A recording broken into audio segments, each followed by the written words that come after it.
Para o Botafogo e comemorando aniversário, 109 anos neste sábado, e o repórter Rafael Valente bateu um papo com aquele torcedor raiz, aquele cara que praticamente nasceu junto com o clube. Olha que legal.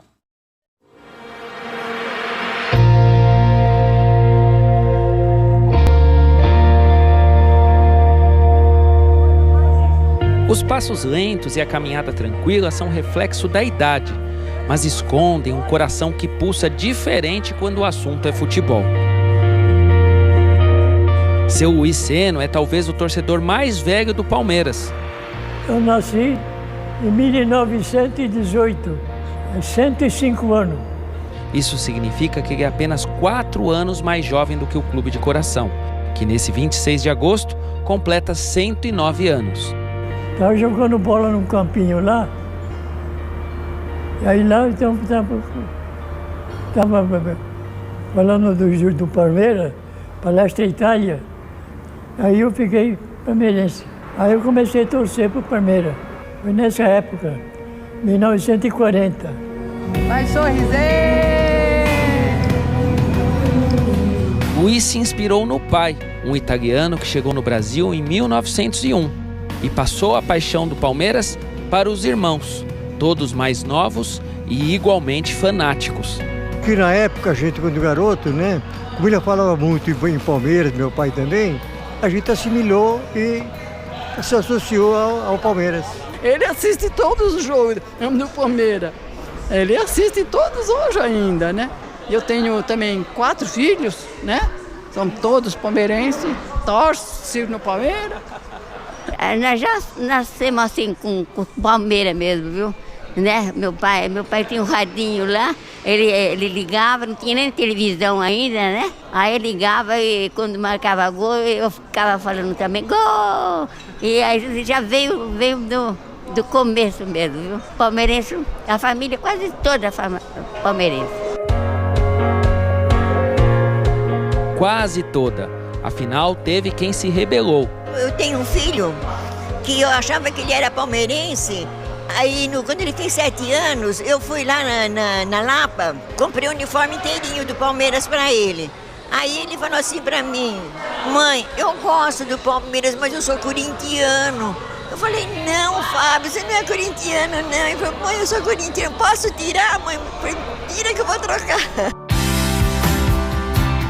Nada que tenha abalado os pilares da família Seno.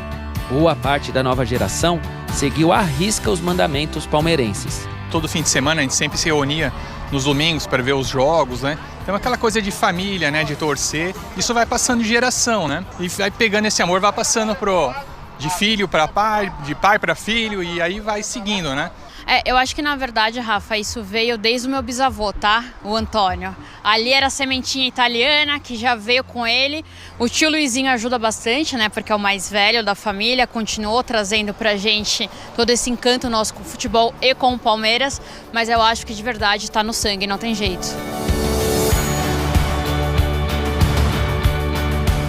A prova disso é que a família se reuniu como nos velhos tempos para o tradicional almoço de domingo. Dessa vez, sem macarrão. Eu agradeço por tudo. A presença familiar, por parte dele, os ensinamentos. Aprendi violão com esse menino aqui. Entendeu? Então, faz parte. É um pacote inteiro.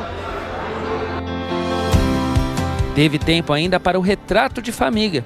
E como a raiz de todo mundo aqui é Palmeiras, nada mais justo do que festejar o aniversário do clube e agradecê-lo por ser fonte de união e alegria. É a motivação, né? A gente se sente, quando o Palmeiras ganha o campeonato, então a gente se sente bem. Quando eu recebo o jogo, fico muito nervoso. Ficava nervoso quando o Palmeiras perdia. Então a gente gosta do time porque a gente é italiano, é filho de italiano, eu me sinto bem. É uma motivação Palmeiras para mim. Já me alegra mais.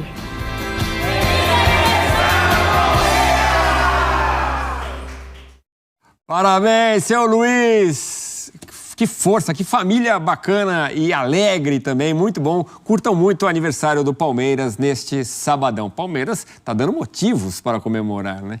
O Palmeiras recebe neste domingo no Allianz Parque o Vasco pelo Campeonato Brasileiro depois da longa viagem de volta da Colômbia.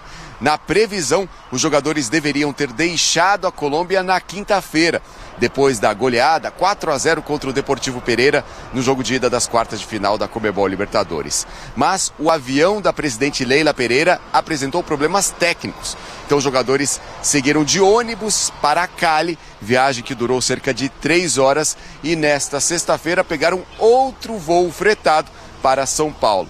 Com isso, a programação do Palmeiras foi alterada. Fica a dúvida de como vai ser o time do técnico Abel Ferreira para essa partida. Tem o desgaste da viagem, depois no meio de semana tem o outro jogo contra o Deportivo Pereira, o jogo de volta, com essa vantagem grande do Palmeiras, 4-0 no jogo de ida. E aí no outro domingo tem clássico contra o Corinthians na Neoquímica Arena. Então fica a dúvida como Abel Ferreira vai escalar o Palmeiras para essa partida contra o Vasco, que não terá Payet. O jogador cumpre suspensão da época que defendia o Olympique de Marseille. Uma agressão no campeonato francês rendeu 3 jogos de punição. Ele já cumpriu 2, mas ainda tem que cumprir 1. Com isso, não enfrenta o Palmeiras no fim de semana. Palmeiras, vice-líder, tenta diminuir a diferença para o líder Botafogo, que é de 11 pontos. O Vasco, 18º colocado, segue na briga para sair da zona de rebaixamento. Muito bem, informações do Mendel Bidlovski. O Palmeiras chegou agora há pouco, às 7 horas da noite, agora há pouquinho mesmo, aqui a São Paulo. Amanhã deve fazer o seu único treinamento, então, para encarar o Vasco jogando lá no Allianz Parque. E o Vasco teve a semana inteira de treinamento, está descansado o time. O Payet não joga nessa partida, mas já está no bid e aí no próximo jogo está à disposição. André Kfouri, é aquela coisa que o torcedor do Vasco está pensando assim, vai que agora dá pra gente aprontar alguma coisa com o time cansado, jogando no Allianz Parque. Como é que esse time vai entrar em campo? Numa situação normal, o Palmeiras tivesse voltado quando planejou voltar, se preparado para o jogo contra o Vasco da maneira que queria fazer, seria um teste muito difícil para o Vasco, o que não significa que seja impossível o Vasco vir aqui a São Paulo, entrar no Allianz Parque e vencer o Palmeiras. Só não seria o resultado mais provável, não é o resultado mais provável, mesmo com esses problemas todos de logística que o Palmeiras enfrentou, que evidentemente influenciam não só a preparação para jogar contra o Vasco, mas o desempenho dos jogadores do Palmeiras que entrarão em campo para enfrentar o Vasco. Então, uma situação um pouco curiosa, desagradável do ponto de vista palmeirense, talvez uma oportunidade do ponto de vista vascaíno, que está buscando, o Vasco buscando um resgate nessa tabela de classificação do Campeonato Brasileiro, para talvez deixar para trás esse risco de essa proximidade da zona de rebaixamento num primeiro momento e depois uma tranquilidade maior. Está jogando para isso, está mobilizado para isso. Mas enfrentar o Palmeiras aqui em São Paulo não é para qualquer um quando se pensa em vencer. E bem rapidamente, essa coisa do avião do Palmeiras, quer dizer, o avião da Leila, que é de propriedade da presidente do Palmeiras, as coisas estão sendo confundidas, eu creio, o debate está sendo contaminado como quase sempre acontece. É óbvio que existe conflito de interesses, é claro que existe. Perguntas como quanto o Palmeiras paga, quanto pagaria se a empresa fosse outra, no caso de um problema técnico como que quanto pagaria se a empresa fosse outra, no caso de um problema técnico como que aconteceu agora na Colômbia, quem se responsabilizaria, como o clube agiria se a empresa não fosse a da dona, não fosse a de propriedade da presidente do Palmeiras. Todas essas perguntas são válidas e elas cabem e precisam ser respondidas. E, de novo, é evidente que existe conflito de interesse. Agora, um clube do porte do Palmeiras, com o time que o Palmeiras tem, ter um avião à sua disposição é absolutamente importante e faz diferença, como nós estamos vendo agora, ao contrário, porque quando as coisas dão errado, você tem que recolher a malha de voos, etc., e se adaptar, descansa menos, faz escalas que não seriam necessárias, etc. Então, que não se confunda o problema do conflito de interesses e as coisas que estão acontecendo agora, enquanto não existe uma licença, etc. e tal, com a importância do Palmeiras ter um avião à disposição do seu time de futebol. É muito importante, E talvez seja o que diferencie quem tem e de quem não tem, quando todo mundo tem os mesmos objetivos, mas nem sempre as mesmas condições. Pois é, e só uma informação, né? O Palmeiras informou que a empresa da Leila, a Placar, iria pagar absolutamente tudo que gerou a mais para o Palmeiras voltar aqui para o Brasil, né? Porque o Palmeiras ficou 2 dias a mais por lá e também isso... Fala família palmeirense, se você não quer perder nenhuma notícia do nosso Verdão em primeira mão, já se inscreve nesse canal agora. Sem Zé Rafael, Palmeiras terá mudanças no meio contra o Vasco. Vais a opções. Volante recebeu o 6º cartão amarelo na última rodada e fica de fora no jogo deste domingo. O Palmeiras não vai ter Zé Rafael na partida deste domingo contra o Vasco, no Allianz Parque, às 18h30 de Brasília, pela 21ª rodada do Campeonato Brasileiro. Com isso, volta à discussão. Quem joga no seu lugar? Das últimas vezes em que o camisa 8 do Palmeiras não esteve presente, em 2 oportunidades, Abel Ferreira mexeu no esquema, jogando com uma linha de 5 atrás, e nas outras entraram os reservas de Zé. Fique atento, pois te atualizo a qualquer instante com notícias do nosso Verdão.